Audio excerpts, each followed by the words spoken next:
mi primer paso en la comunicación.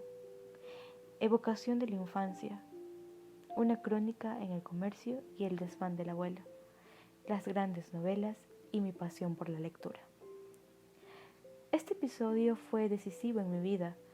Cuando llegué a mi lugar de trabajo, busqué un espejo donde mirarme, donde encontrarme a mí mismo, porque me sentía como suspendido, desconectado, irreal. Me miré a los ojos y vi lo desconocido a través de ellos, en medio de una sensación de vértigo, buscando una caída que me llevara a alguna parte. Tuve miedo al descubrir el vacío detrás de mis pupilas, pero el vértigo me seducía y el abismo me atraía. «Oh Dios», dije, mientras me resignaba a la caída. Fue un viaje que se me antojó muy largo, por un túnel, como el que describen los que en las prácticas sinópticas regresan de la muerte. En realidad, fueron segundos o quizás fracciones, pero alcancé tal intensidad que sentí como el tiempo extenderse en un recorrido hacia lo profundo. Duró mucho más de lo que mi pensamiento pudo captar. No, no me estaba desmayando porque nunca perdí la conciencia. Tan consciente estaba que cerré los ojos para poner distancia con el agujero y luché conmigo mismo, porque, aunque tenía miedo, quería seguir viajando. Apareció, entonces, la racionalidad para conducirme a pensar, y el misterioso vacío se volvió lejano e inacible. Escribo estas líneas y describo estas sensaciones, pero no puedo transmitir la vivencia.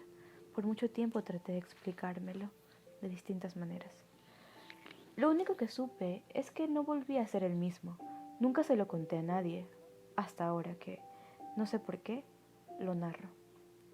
Siempre me había gustado la poesía, pero por un tiempo abandoné la poesía dramática que solía recitar en voz alta, para desviarme a los poemas místicos de un libro que cayó en mis manos. Buscaba las explicaciones y hasta quería repetir esa sensación irrepetible. Hacía silencio y por momentos veía al dulce profesor fulminado en el suelo. ¿Por qué tuve que estar allí en ese preciso momento y en ese preciso lugar?, me preguntaba. Fue una casualidad, me contesté, pero inmediatamente, como si me desdoblara, otra voz y otro pensamiento habló dentro de mí. ¿Y existe la casualidad? No lo creo, digo ahora. Hay un ámbito superior donde se atan cosas en un maravilloso sincronismo, y aunque no las comprendamos en el momento en que se forma el lazo, con mirada penetrante podemos descubrir la conexión a través de esos lazos que entretejen nuestras vidas, una línea conductora que va tocando esos puntos y armando una trama. Más tarde ese descubrimiento se convierte en pensamiento y origina decisiones, pero siempre más tarde porque primero ocurre en esa otra dimensión. Esas casualidades perfectamente sincronizadas son como las ataduras que hacen los pájaros para construir sus nidos. Las pequeñas ramas tienen individualidad ante nuestros ojos mientras dura el proceso, pero solo adquieren sentido en el conjunto de esa obra maestra que es un nido cuando está terminado. ¿Ese hecho sangriento que se cruzó en mi vida quería decirme algo? ¿Debía hacer frente a la injusticia de un crimen como ese? Me sentí rebelde y pensé que no podía ser indiferente y que mi papel debía ser protagónico. Pensé en todas las formas que existen para luchar contra la injusticia. Quería forjar un destino y una misión, pero algo me decía que ese destino ya estaba trazado. ¿Estoy admitiendo que el destino existe? ¿Seguimos una línea conductora con un fin que ya se vuelve inevitable? No exactamente. Con el tiempo comprendí que la vida es como una ancha autopista. La suma de sincronismos, llamémoslo casualidades, si usted quiere, nos lleva a un punto determinado a través de esa autopista, pero nosotros podemos escoger los carriles por donde conducirnos a la meta. Nuestro libre albedrío decide siempre. Salir de la autopista suele ser más exigente y difícil. Aquel día trágico y revelador, yo no decidí conscientemente mantenerme y desarrollarme como periodista y comunicador, pero sé que el episodio del 4 de octubre de 1961 tuvo mucho que ver con la definición de mi destino. Vi la autopista trazada, aunque el carril a escoger no estuvo claro. Cuando era consciente, se me ocurría hacerme político. Al fin y al cabo tenía la misma vocación de mi padre. Me gustaba, pero en ese momento era algo que sentía lejano. Quizás algún día, o médico. También empata con mi vocación social y es una forma de luchar por lo justo, me decía a mí mismo. Cuando empecé a dar clases en el colegio, pensé que podía ser maestra. Me gustaba. Enseñar es algo superior y una tarea muy noble. Y me dieron la oportunidad al reemplazar a un profesor que enfermó gravemente.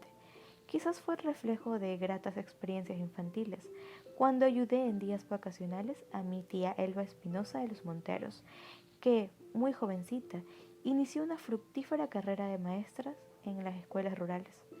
Recuerdo que hice un escudo del Ecuador, pintado con acuarela y de buen tamaño, que mi tía puso en un sitio importante del salón de clase. Aquello de la comunicación que ejercía en la radio me parecía una afición grata, pero aún no entendía lo que podía llegar a significar en mi vida. Estaba dentro de mí y estaba cerca de mí, pero su misma cercanía no permitía verla todavía, como la autopista asignada. Eran tiempos de dudas y vacilaciones. Como buen provinciano, debía buscar la ciudad más grande para concretar la carrera universitaria y una profesión clásica. Muchos lo hacían casi como algo obligatorio. ¿Por qué yo no? Dejando a un lado mi espíritu soñador, el enfoque básico era tener una actividad segura, una forma de trabajar y con criterio pragmático. Tenía que empezar por ahí. Había muchas limitaciones económicas en la familia. Pensaba en los sufrimientos de mi madre cuando faltaba el sustento diario y me ponía muy realista. Necesito una profesión, un título y un buen empleo. Yo debía trabajar para sostenerme y ayudar a mi familia, de 8 hermanos. Era lo urgente. Postergué cualquier decisión y seguí trabajando en la radio y en el colegio en que me gradué. Era secretario, hasta que salí de Ibarra. Un profesor y amigo, Milton Romero Raza, me aconsejó una noche: Alfonso, usted es inteligente y trabajador. No se quede en Ibarra. Me veo a mí mismo en usted cuando vine a esta ciudad y empecé a dar clases. Disfruté como usted disfruta ahora. Después vinieron las ataduras y aquí estoy, sin otra perspectiva que la de envejecer en lo que haga. Además, usted tiene una profesión muy linda en el dominio del micrófono, en la radio. Busqué otros horizontes. Ahora es el momento. Esa noche pasé en vela pensando en el consejo de Milton y tomé la decisión. Renunciar a la radio y al colegio fue un trámite rápido, aunque a don Abelardo, mi jefe en ambas actividades, no le gustó para nada y se resintió conmigo por un momento. Después solo tuvo palabras de estímulo para la nueva etapa que quería empezar. Continué en Guayaquil a partir del 14 de noviembre de 1962. A mis 20 años solo quería comunicar. Ya sabía que era mi verdadera vocación. Además me daba seguridad y me permitía tener un sueldo. Pasé por Radio América, Radio Cóndor y Radio La Prensa. Escogí continuar en el mismo carril para ver a dónde me llevaba la autopista. La vocación es una fuerza poderosa. No en vano me había encontrado unos años antes con ese desafío, porque en realidad empecé mi carrera de comunicador en agosto de 1959, cuando había terminado mi 5.º curso de colegio. Fui de vacaciones a Guayaquil, donde mi padre ya era conocido en el campo de la radiodifusión. Por él me conecté con el padre Alfonso Jarrín, que manejaba Radio Católica. Empecé a ayudar en cuestiones de programación y elaboración de libretos, pero enseguida mi propio padre me hizo unas pruebas de locución y pasé a tener turno en la tarde y en la noche. Hacía un noticiero vespertino, programas musicales y literarios. Estaba dando mis primeros pasos a mis 17 años, tener un micrófono por delante y un público al cual dirigirme. Me apasioné tanto por la radio que no quise dejarla, aunque me faltaba todavía el 6.º curso para terminar la secundaria. Pensé que podía hacerlo en Guayaquil para no dejar el micrófono. Llegó el mes de abril y quise matricularme en un colegio local, pero fue imposible. Por esos días se clausuraron 3 grandes colegios particulares y había una fuerte demanda de estudiantes. Decidí esperar hasta octubre, cuando empezaban las clases en la sierra.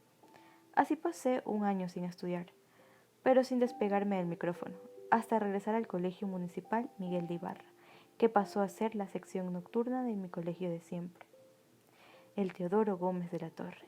Allí me gradué de bachiller. Busqué otras actividades para ganarme algunos centavos. Convencí a un amigo, César Chiriboga, de hacernos cargo de una pequeña fábrica de fideos que su tío, el doctor Carlos Bastidas, había recibido por una deuda y que producía limitadamente. César asumió todo el proceso de producción y yo me hice cargo de las ventas. Recorría los mercados y las tiendas, buscando clientes. Viajaba a los cantones y parroquias de la provincia del Carchi y hasta llegué a vender en Ipiales, Colombia. No tenía descanso el fin de semana. Fue un trabajo exigente, subía y bajaba de buses para trasladarme. Recogía cajones en un camión del Molino San Luis para servir a mis clientes. Era un trabajo duro, pero puedo decir que me fue muy bien. Ganaba suficiente dinero, aunque ya presentía que era algo temporal. Mi destino estaba escrito de otra manera, y vendiendo fideos me sentía en otra autopista. En cuanto tuve la oportunidad, pude continuar en la radio, en la emisora CRI, Centro Radiofónico de Imbabura, a partir de 1960. ¿Fue otra casualidad? Mi primo Ramiro Guzmán Rueda se entretenía en la radio hasta que decidió trasladarse a Quito en busca de una carrera universitaria y me dejó el puesto. Con mi experiencia en la radio católica de Guayaquil, pasé fácilmente la prueba y me arraigué definitivamente en la comunicación. En esos tiempos se dio la fuerte vivencia que tuve en el salón de actos del colegio, cuando vi caer a mis pies al profesor Arauz. Y ya que estoy haciendo flashback, puedo contar que tuve mi primera intuición con respecto al oficio que estaba reservado para mí cuando era niño. Tenía casi 11 años. Estaba en quinto grado de la Escuela América y tenía un maestro que se llamaba Luis Gordillo. Un día nos dio como tarea escribir una composición sobre una excursión que habíamos hecho al viejo Monte Imbabura, el guardián de la provincia. Adornaba con lagos, cielo azul y montañas azules donde había crecido. Me gustaba escribir y parece que lo hacía con cierta solvencia. El señor Gordillo quedó gratamente impresionado de mi composición y me pidió leerla ante mis compañeras de clase. Cuando terminé, me elogió y me puso de ejemplo. Deberías enviarla al periódico para que te publique, me dijo, en afán de estimularme. Pero yo interpreté literalmente el mandato. Escribí al diario El Comercio de Quito y, oh sorpresa, el prestigioso periódico lo publicó en una página con información de provincias. Desde la ciudad de Ibarra nos ha llegado la narración de un joven estudiante, decía la nota, antes de reproducir mi texto. Fue un día maravilloso. En Ibarra aún no había teléfonos automáticos en las residencias y cuando alguien quería comunicarse desde otra ciudad, debía usar el servicio telefónico de oficina a oficina. Llegó un mensajero a casa preguntando por mi madre. La llaman de urgencia, señora. Acérquese a la oficina de teléfonos, dijo. Mi madre se sorprendió y pensó que eran malas noticias porque el teléfono parecía que funcionaba solo para dar ese tipo de mensajes. Rápidamente suspendió sus quehaceres domésticos, se quitó el delantal y tapó su atuendo casero con un abrigo negro que servía para toda ocasión. Salimos juntos, compartiendo la ansiedad y presintiendo el inevitable infortunio. Guadita, acabo de leer una nota escrita por Alfonso. Está en El Comercio, dijo un tío político que vivía en Quito y que casi siempre comunicaba las novedades familiares. Mi madre no tenía ni idea de qué se trataba. Solo agradeció y, sorprendida, pasó a preguntarme: ¿cómo es eso de que algo tuyo ha salido en el periódico? Sentí emoción indescriptible y le conté los antecedentes. Con la misma rapidez y con la misma ansiedad, caminamos una cuadra hasta llegar al local donde se distribuía el periódico. El negocio era del señor Jorge Yepes Terán, un respetado comerciante. Tuvimos que esperar un largo rato, pues en aquellos tiempos Quito e Ibarra estaban unidos por un carretero empedrado y peligroso, aunque rodeado de hermosos paisajes. Se necesitaban 8 horas de viaje y el periódico llegaba a las 11 de la mañana. Cuando vi el texto, mis palabras reproducidas en el periódico más importante del país, sentí la conexión, una especie de llamado que parecía venir del mismísimo cielo para encajarse en mi interior. De alguna manera se me presentó claramente la autopista por donde iba a proyectar mi vida. Sentí, además, el halago y el reconocimiento público, pues mi madre lloró de la emoción e hizo circular los 2 ejemplares que habíamos comprado por toda la familia y amistades. Felicitaciones, felicitaciones, decían los que se enteraban. Yo caminaba por las calles casi pisando el aire y con la sensación de que todo el mundo me miraba. No lo dudo. Fue el primer enlace sincrónico con lo que ha sido la razón de mi vida, la comunicación y el periodismo. Pero hay más antecedentes. Ya en quinto curso de colegio gané un concurso de redacción sobre la historia de los límites del Ecuador con Perú. Esa afición por escribir y esa facilidad descubierta por el profesor Gordillo venían de siempre. Seguramente surgió de la lectura a la que me acostumbré desde pequeño.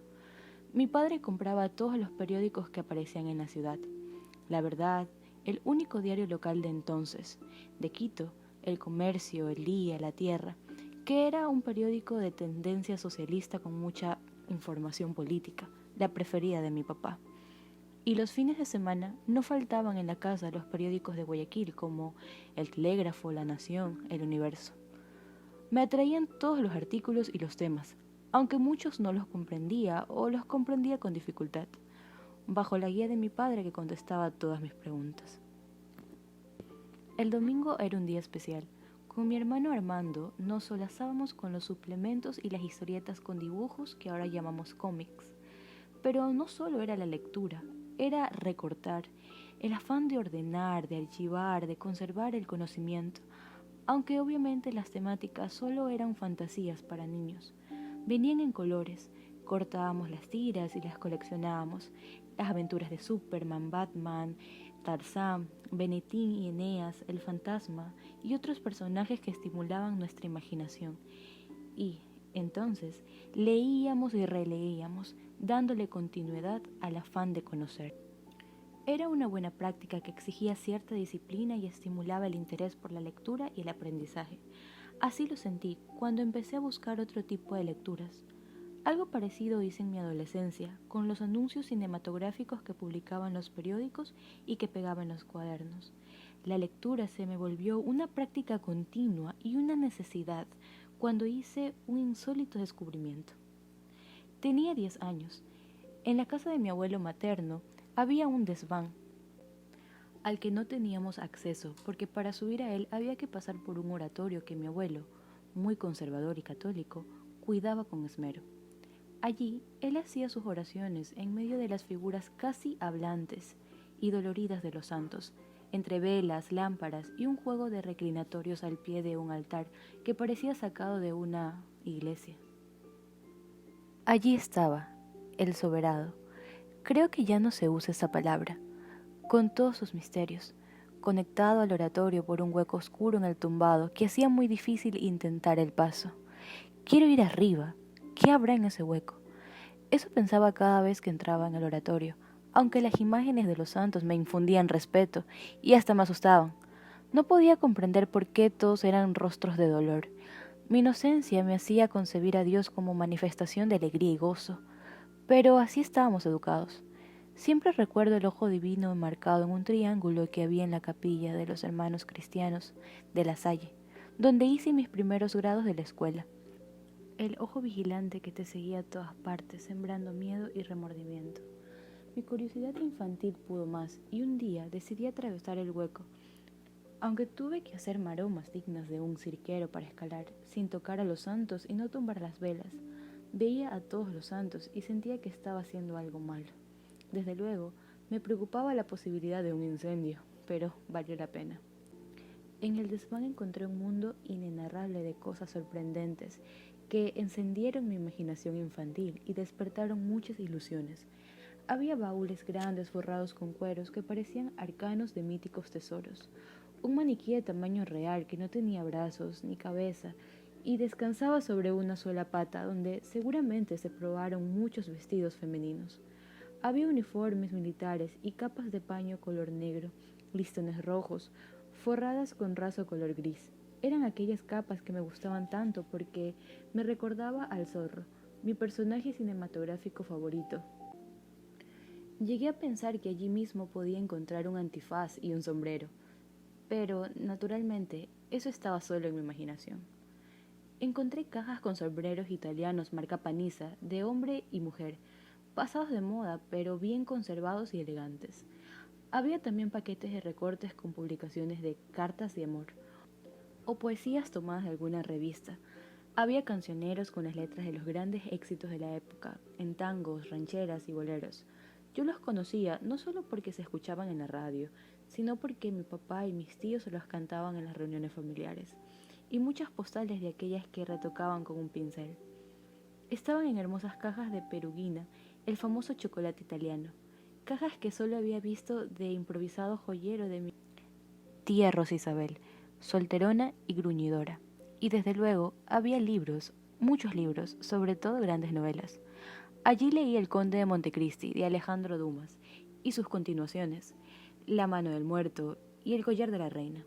Como también leí El árabe y el hijo del árabe, La isla del tesoro, las novelas de Julio Verne, autor francés, que fueron un adelanto al realismo fantástico y a la ciencia ficción, Viaje a la luna, 20.000 leguas del viaje submarino, y otras delirantes fantasías que me hacían soñar.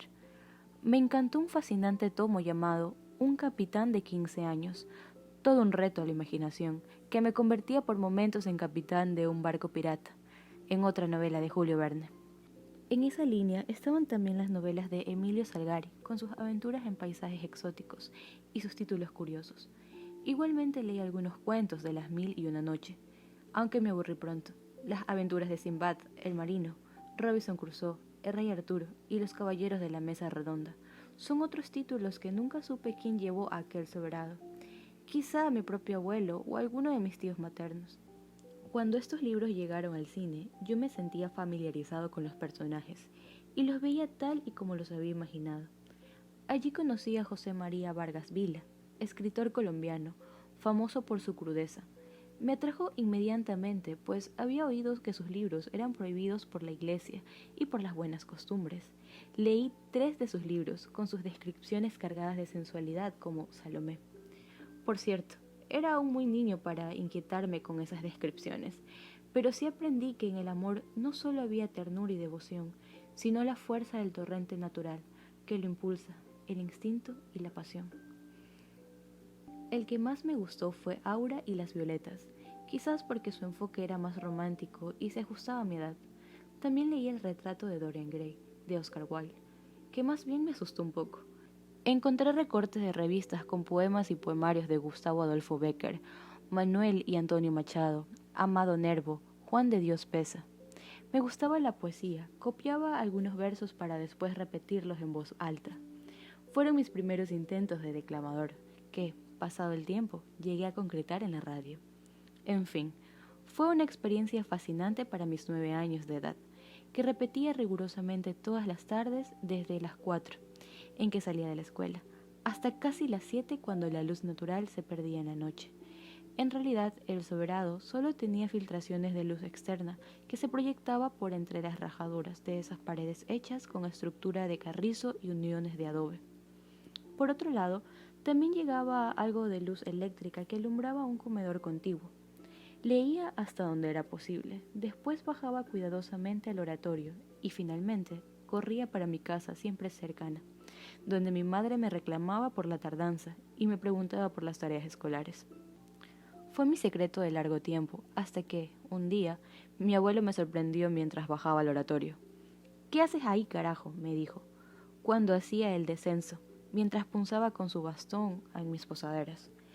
Le expliqué que me gustaba leer, lo entendió y me permitió seguir subiendo, al tiempo que puso un cajón y acomodó los adornos del altar para que el acceso fuese menos peligroso.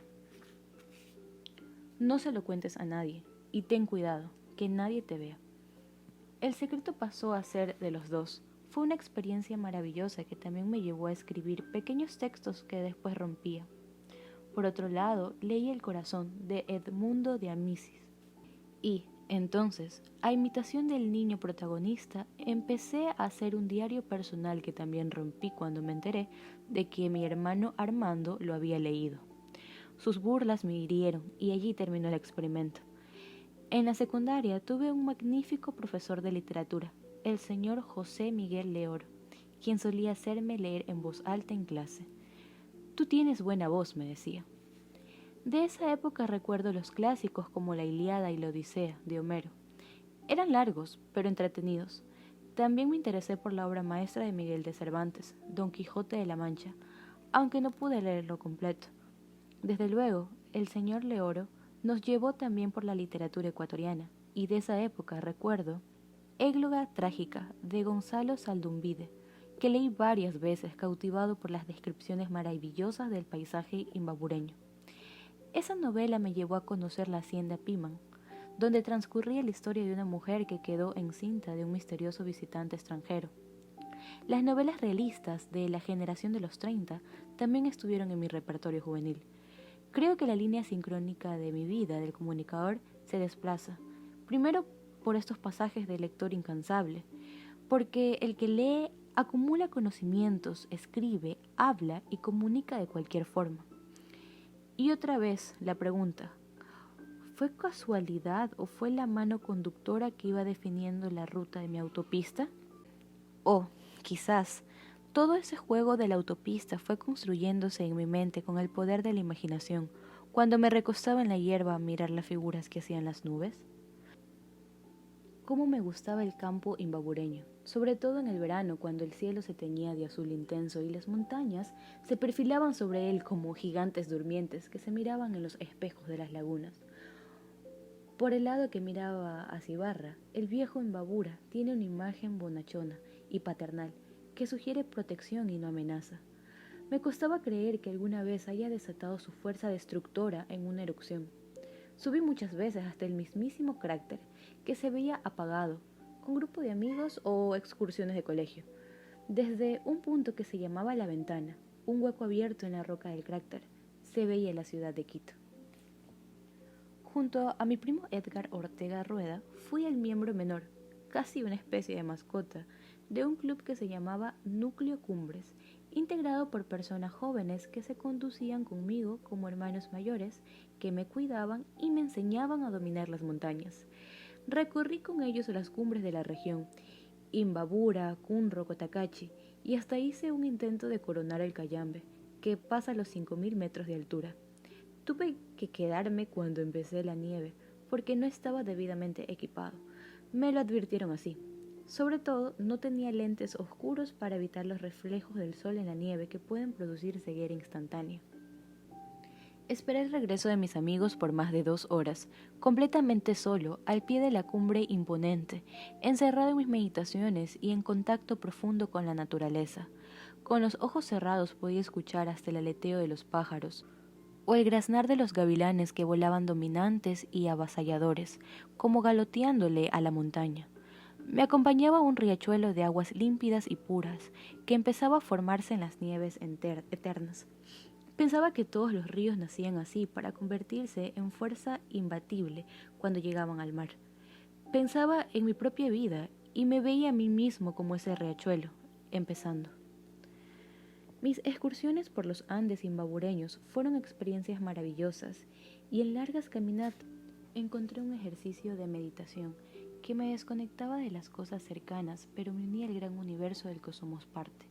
Subir en silencio, controlando el ritmo de la respiración, asentar los pies con firmeza en las piedras, en los caminos polvorientos y en los resbaladizos pajonales, se convertía en un repetitivo ejercicio que transportaba mi mente y mi espíritu.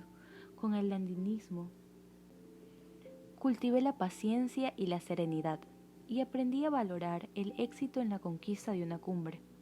Al llegar a la cima, miraba hacia atrás y me llenaba de orgullo al ver el camino recorrido con esfuerzo. Exprimí una tajada de limón que me devolvía la energía. El viento golpeaba mi rostro y el aire llenaba mis pulmones mientras me sentía dueño y dominador de todo. Era una incomparable sensación de triunfo.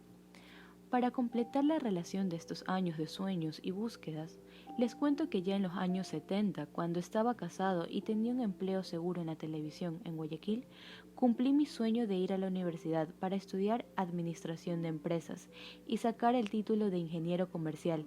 Como buen provinciano, quería cumplir las recomendaciones, sobre todo las maternas. No dejes de estudiar, hay que tener una profesión. Como antes me había dicho, bachiller más que sea, mijito. Y aunque la administración me ha sido útil, sobre todo en los primeros tiempos de la televisión cuando había que formar equipos de trabajo, lo principal para mí siempre fue la comunicación y el periodismo.